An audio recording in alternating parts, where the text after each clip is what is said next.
नमस्कार मंडळी, किरण ठाते या माझ्या यूट्यूब चॅनलवरती तुमचं स्वागत आहे. आजचा आपला विषय आहे शरीरातील हिमोग्लोबिनचे प्रमाण वाढवण्याकरता आपण कुठल्या कुठल्या अन्नपदार्थांचा समावेश आपल्या आहारामध्ये करायला पाहिजे, याच्यावर हाच आपला आजचा विषय आहे. मानवी शरीरात रक्तातील लाल पेशींमध्ये हिमोग्लोबिन असते. हिमोग्लोबिन हे रक्तातील ऑक्सिजनचा पुरवठा करण्यासाठी आवश्यक असते. हेम म्हणजे लोह आणि ग्लोबिन म्हणजे प्रथिनं. हिमोग्लोबिन कमी होणे म्हणजेच रक्तातील लोहाचे प्रमाण कमी होते. हिमोग्लोबिनमुळे रक्तातील ऑक्सिजनचा पुरवठा केला जातो. रक्तातील हिमोग्लोबिनचे प्रमाण कमी झाल्यास अशक्तपणा येतो. हिमोग्लोबिनच्या प्रमाणावरून आरोग्याचा अंदाज वर्तवला जाऊ शकतो.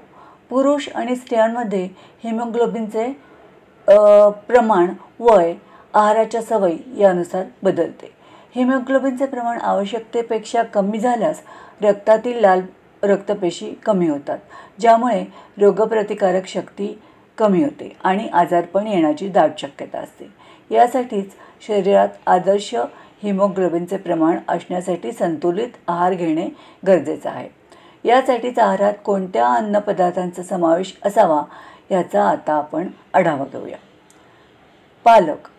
पालक या हिरव्या पालेभाजीमध्ये मोठ्या प्रमाणात लोहाचे प्रमाण असते. सर्वात जास्त लोहाचे प्रमाण असल्यामुळे नियमित पालकाची भाजी किंवा इतर पदार्थ आपल्याला खाल्ले पाहिजेत, तरच शरीरातील हिमोग्लोबिनचे प्रमाण वाढू शकते. बीटामध्ये फोलेटचे प्रमाण सर्वात जास्त असते, म्हणून हिमोग्लोबिन कमी झाल्यास बीटाचा आहारात समावेश करण्याचा सल्ला दिला जातो. व्हिटॅमिन सी आणि लोह अशा दोन्ही गोष्टी बीट खाण्यामुळे मिळू शकतात. चिकन आणि मटण. अशक्तपणा आल्यास त्या व्यक्तीला चिकन अथवा मटणाचे सूप दिले जाते. याचे कारण मटण अथवा चिकनमध्ये खूप मोठ्या प्रमाणात शरीरातील झीज भरून काढण्याची ताकद असते.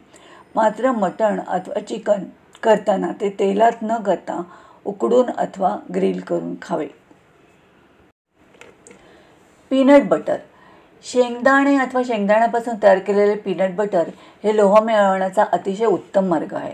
दररोज नाश्ता करताना ब्रेड आणि पीनट बटर तुम्ही खाऊ शकता. टोमॅटो हे लोहाचा एक उत्तम स्रोत आहे. शिवाय टोमॅटोमधून व्हिटॅमिन सी आणि लोह दोन्ही गोष्टी मिळतात.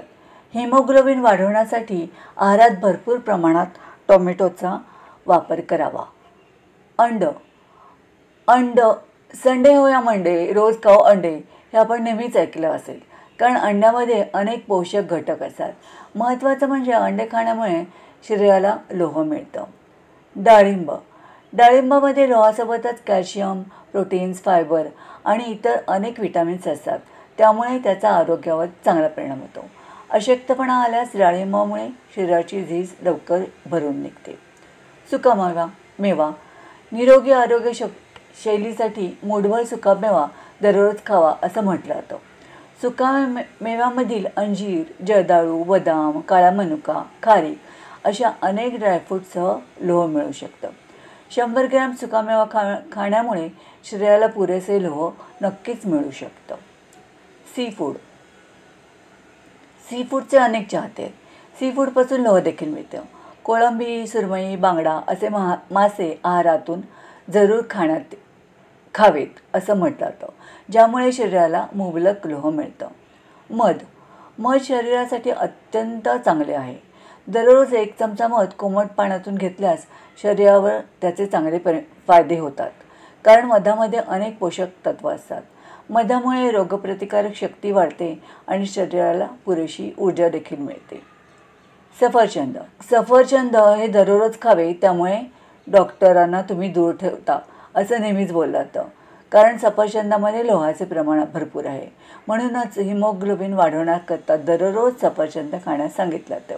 एका सफरचंदातून अंदाजे 31.31 लोह मिळू शकते. खजूर किंवा खारीक. गोड चवीचे खजूर अथवा सुकवलेले खारीक हे अनेकांनाच आवडतात. उपवासाच्या दिवशी अथवा अशक्तपणा कमी करण्यासाठी खजूर हे आवर्जून खाल्ले जातात. खजुराला यासाठी सुपरफूड असे म्हटलं जाते. खजुरामुळे हिमोग्लोबिन भरपूरच वाढते, कारण यामध्ये लोहाचे प्रमाण मुबलक असते. एका खजुरामध्ये 0.8 मिलीग्रॅम लोह मिळू शकते. नैसर्गिक पद्धतीने हिमोग्लोबिन वाढवण्यासाठी केलेले उपाय. हिमोग्लोबिन कमी झाल्यावरती ते वाढवण्याचा प्रयत्न करावे लागतात. यासाठीच नैसर्गिक पद्धतीने आणि घरगुती उपायांनी हिमोग्लोबिनची पातळी तुम्ही वाढवू शकता. अशा प्रकारे आहारामध्ये तुम्ही वरील पदार्थांचा समावेश केल्यास तुम्हाला लोहाचे प्रमाण भरपूर मिळते आणि तुम्ही हिमोग्लोबिनचे प्रमाण वाढवू शकता.